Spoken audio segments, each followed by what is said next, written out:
Tommy. Welcome. Thank you for the time today. How you doing? You know, the guy who used to occupy this time slot used to complain that I would do that. You know, you come out, you're great for the first 2-3 hours, and then you're nowhere to be seen from 5 to 6. Yes. I don't know. Yes. Do you need a coffee? When I'm trying. I just say a lot early. I get over-energized. You should be happy that a radio legend would give you advice like that. I mean, it's very, very valuable stuff there. Thank you. No question about it. All right. Tommy, let's jump right into the GM search, which is now over because they're not going to have a GM. They're going to have an executive vice president of football operations as they filed that job with the league. It all sort of seems like, as we were just talking about, some long-winded way of circumventing the Rooney Rule. What do you think's going on here, and why is it so weird? Yeah, I heard your conversation, and I think that basically, and I talked to Florio about this for a while on my pod today, the Crafts wanted to have their cake and eat it too. They didn't want to go through the labor of a job search prior to the draft. They felt as if they had too many moving parts already. They didn't want to bring in they felt as if Elliott Wolf, Matt Groh, anybody else in personnel had been stifled and stymied and hadn't had their voices heard. So they wanted to allow them to have their voices heard. So while Florio makes a good point, you can't have it both ways. Either there was no one with final say, which meant the Crafts had final say, or Wolf was already basically named. So the Crafts wanted to be, there was nobody, and our final say was, we're going to let Elliott decide. And that's basically what it amounts to. I think the bigger picture, for me at least, has nothing to do with titles and whether it's a GM or a VP of player personnel or any of that. It has to do with kind of the rushed, fly by the seat of your pants nature of the Bill replacement. And I understand that they did not expect, we should all understand, nobody envisioned 4 and 13. As much saber rattling as Robert did for the past 3 years about needing to see results from Bill, nobody envisioned 4 and 13. And I don't think that Robert Kraft envisioned having to move on from Bill Belichick at the end of the 2023 season. When that happened, it threw them into such tumult that the Bill extraction overshadowed everything. And they basically said, we'll get to it when we get to it. And I just don't think you can do that, as Mego was saying, with the Rooney Rule. Not only for all the reasons that it was implemented, warts and all, but also for the fact that the NFL has a case brought against it currently by Brian Flores, basically saying it's a sham operation to begin with. Good-spirited, but it's a sham. So anything non-compliant with the Rooney Rule at this juncture isn't a great idea. And, you know, to kind of close the loop on this, the main person in charge of compliance, which we all made a big deal of her job title changing when Mayo was elevated, was Robin Glazer. And whether her advice was ignored or this was her advice, it doesn't seem very sound, because it's going over like a fart in church around the league.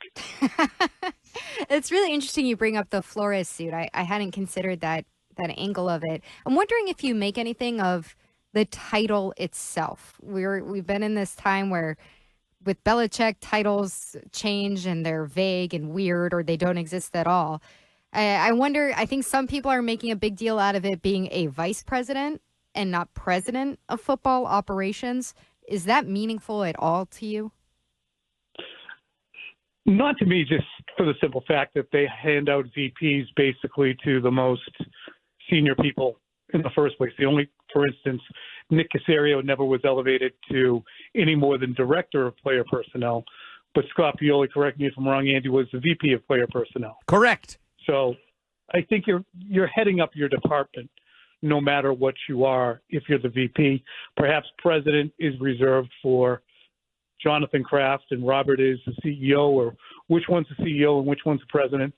I mean, we understand what the pecking order is. That's why I don't think the titles matter as much. Or maybe people don't understand. See, I've been told enough publicly and privately that we're not running football that I do truly believe the Crafts when they say we're not doing that stuff. We want to know what's going on, but we're not breaking down film of prospective free agents. Yeah, so first of all, I agree with you about the whole Kraft thing, and that makes us suck-ups and water carriers for the Crafts based on the Twitch line, the text line, all that. Anyway, people don't like facts. They don't want the truth. You talked about the pecking order. One name that I don't have a great feel for, and I'm hoping you can shed some light on this, Tom, Matt Groh. So he kind of elevated to where under Bill he was running personnel and he's spending the money, as he said, and all that. And now he's been working, I guess, sort of alongside or slightly behind Elliott Wolf. Is he here for the long term? What's his role? What's that working relationship? In the myriad stories we've seen devoted to this search that is ongoing now, for which Samir Suleiman and another gentleman came in and interviewed for, it was inferred that, hey, maybe this person is being brought in to interview for a non-Elliott Wolf job. Mm-hmm. And I can't remember who wrote that. Again, it could have been Doug Tide. But if that's the case, maybe that is somehow setting the stage for if Matt Groh leaves or is asked to leave or he's an assistant to Matt Groh. Because, as you guys pointed out within the half hour, there's a chance that Matt Groh would go with Bill at some point. And that certainly would make sense. I think Bill has a high opinion of Matt Groh, and Matt Groh got to start with Bill, and I think that there'd probably be a lot of loyalty there between the two. The roast is almost a week old now, Tommy, and there was obviously a lot of emotions flying there between Kraft, Belichick, Brady, and everybody else. How's the fallout been from that? Has it really even been considered fallout? What's been sort of the reaction of it now that we have a couple of days to look at it and let it all breathe? But just based on what Julian Edelman and Drew Bledsoe talked about on a podcast, they gave a little more insight to what happened behind the scenes in the green room prior to the roast beginning. And that was, hey, Bill was kind of sitting there in a different really role than he normally is. He's not their coach. He's not a coach in the league. He's very kicked back, regaling guys with stories. Everybody was relaxed. And Edelman and Bledsoe said that Robert came into the room and you could have cut glass with the amount of bleeping tension that was felt. And Edelman said, Bill was in the middle of the story and everybody went over to say hello to Robert, and it just was extremely awkward. And I think that absolutely should most likely be the case. I think that Bill has gone along to get along very well so far. Whatever they agreed upon during the 4-day negotiation period, whether there were buyouts, no buyouts, freedom given, no freedom given, they got to a point on that Thursday where they could stand there at a podium. But I think that Robert, again, overplays his hand a little bit and wants to have it both ways. When you try and make the relationship something it's not right now, and him leaning into the microphone, it's enough to get goaded at, the point of a bayonet to come up and do the toast. Okay, I'll do it. What am I going to be? I'm not going to make a big story out of this for the next month and a half. I'll just do the toast. Leaning into the microphone and explaining that this is the greatest coach of all time and everything we accomplished was because of Bill or whatever else was said, it really rings hollow when the man's out of a job, and he's out of a job because you told him he didn't work. You don't want him to work for you anymore. And regardless, I think there was certainly just cause given the parameters that Robert set for what Bill had to do. He didn't meet him. They had a parting in the ways. Nobody wants to hear how great you are after you just got poop canned by them.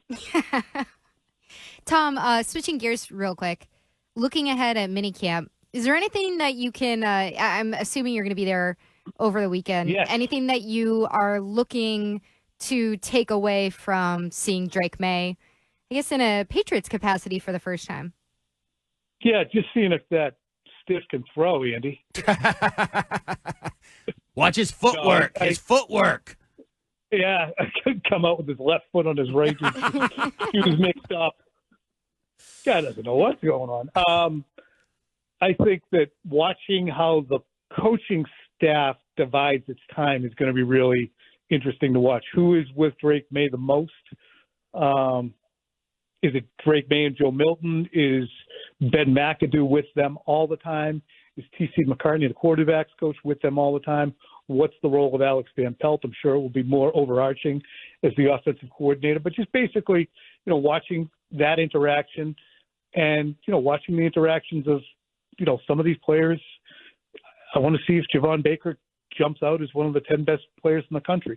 See, when he said that, I think he was referring to the draft. I don't think he was saying in the United States of America. when he said there's not 10 better receivers than me in the country. Do you guys know? Did you see that quote last week? Yeah, Yeah, of yeah. course. But that's I where liked you it need, I liked it you the need other an way. editor. Yeah, I want him to be a top 10 receiver, so, I'll buy into it. I'm going to trust I mean, him. he might get there, but I don't think that he's alleging that he's up there with Devontae Adams and Stephon Diggs. I want et cetera. confidence. If he is, God bless him. Confidence, baby. You got to have confidence. Confidence is great, but I just like to try and deal in what's fact instead of having to put the toothpaste back in the tube later and say, oh, no, this is what he meant. I think There's that's toothpaste more likely. all over the Patriots right now. What? Yeah, no, and there's some of it's not going back in that tube no matter how hard you try. Tom, just a question to follow up on the roast. I saw a lot of fans who reacted, and I didn't really understand it, but I'm wondering what you feel about this and how you still feel about 6/12/24, the June the 12th. And I wonder, do the Patriots themselves even say, how are we gonna top that for all these people we're charging to get into Gillette Stadium? So do you think the roast has any effect on that ceremony at Gillette? I don't think so. I think it's a stand apart. That was for mature audiences. Yes. I think this is more family friendly. It has the feel of the same. You're driving at the same audience that shows up on Sunday to watch the games. Season ticket holders, kids, up to adults, up to old people like me. So your audience is different. So I don't think that they necessarily have to. And if they do try to, that would most likely be a mistake because you can't have PG conversation at what was an R-rated roast. Just no roasting. Just unveil your statue and have a day. There's a statue? Whoa, there's a statue? Hey. Breaking news. I can't imagine that there's not a statue. How big is it? Bigger than AI's? Was his the one that I was said really I little? can't imagine. All the I sixes mean, are really I little. can't imagine the size of it. I also can't imagine that there won't be one. You can't have this and not have a statue, right? They going to put it on the little turf in the town square area? The town square. Yeah, What they're do you going to wheel call it it? around. It's going to be on a dolly, Mm-hmm. and they'll wheel it around to different parts of the stadium and the plaza. It's called Patriot. Well, I guess that's the plaza. Should be up on the lighthouse, right on the top, looking down. Tom Brady will always look down on you, Drake May. Like the Statue of Liberty. Yeah. Very good. All right, well, we'll leave it right there then. Tommy Curran, thank you for the breaking news about the statue. First of all, that's great. Can't wait to fire that out there. But also, thanks for everything else. We appreciate it. Thank you. Stacey James, line one. All right. All right. Thanks, Tom. That's Tommy Curran joining us here on the Jones and Mego show with Arcand and also with No Jones. 617-779-7937 is your phone number. We're going to take a quick break. When we come back, we'll talk a little